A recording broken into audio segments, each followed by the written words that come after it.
Matlaziwa. Que se passerait-il si, lors d'un voyage à Oaxaca, vous trouviez une belle femme en blanc? Matlaziwa est une légende qui peut vous laisser froid. Il y a tellement de légendes d'Oaxaca qu'il semble que son histoire ait été construite à partir d'elle.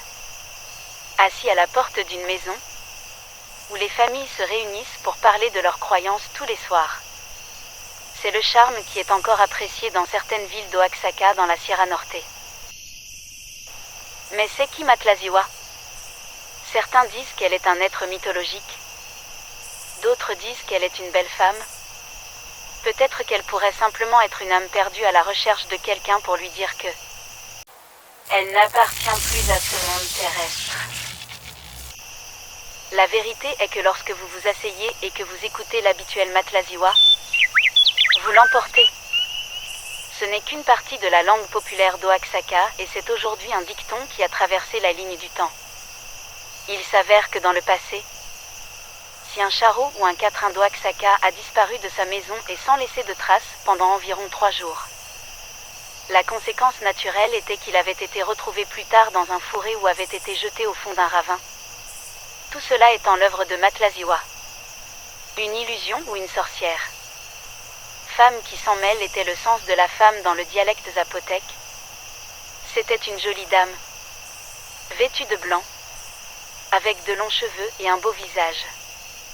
Toujours à minuit, on pouvait l'entendre marcher dans les rues pavées et solitaires de villes comme Mihuatlan ou Santa Maria Sola de Vega. Dans sa marche, il attirait de façon envoûtante tout homme qui croisait son chemin pour l'entraîner à la perdition. Il y a tellement d'histoires de ce leurre féminin vêtu de tissu blanc, presque transparent, que même les anciens d'Oaxaca croient ou prétendent l'avoir vu à son âge d'or et l'ont peut-être rencontré de près.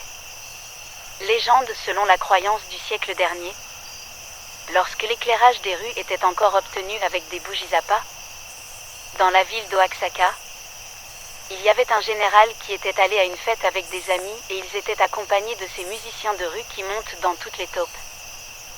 Le groupe d'ivrognes euphoriques marchait en zigzagant et heureux le long de la plaine de Guadalupe, aujourd'hui passée au Juaré. Quand soudain, elle est apparue. C'était une belle femme mince, vêtue de blanc avec un châle noir et les cheveux détachés.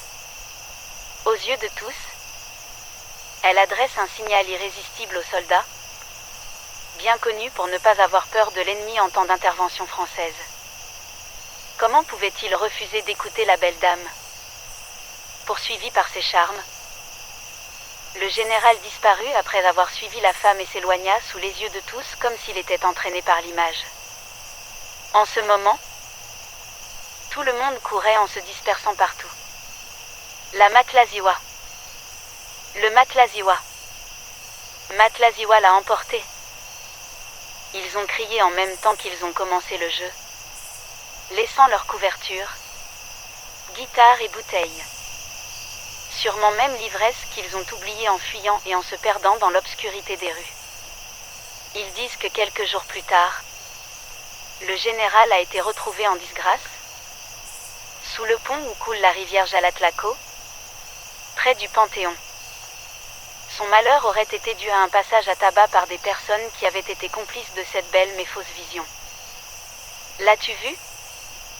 Certaines langues affirment que la Matlaziwa était une vraie femme de cette époque, qui captivait certainement les hommes par sa beauté, les enlevait et les séduisait. Mais au milieu des caresses, il les dépouille de leurs biens tels que leur salaire ou le bijou occasionnel. La vérité est que les pères conservateurs, les tantes célibataires et les mères angoissées ont ordonné à tous les hommes de rester à la maison avant la cloche de la prière. Ainsi, le temps qu'apparaisse le veilleur de nuit, celui chargé de surveiller les rues et de régler l'éclairage public avec des bougies à pas, tout le monde devait être chez soi car quelques belles images pouvaient réapparaître.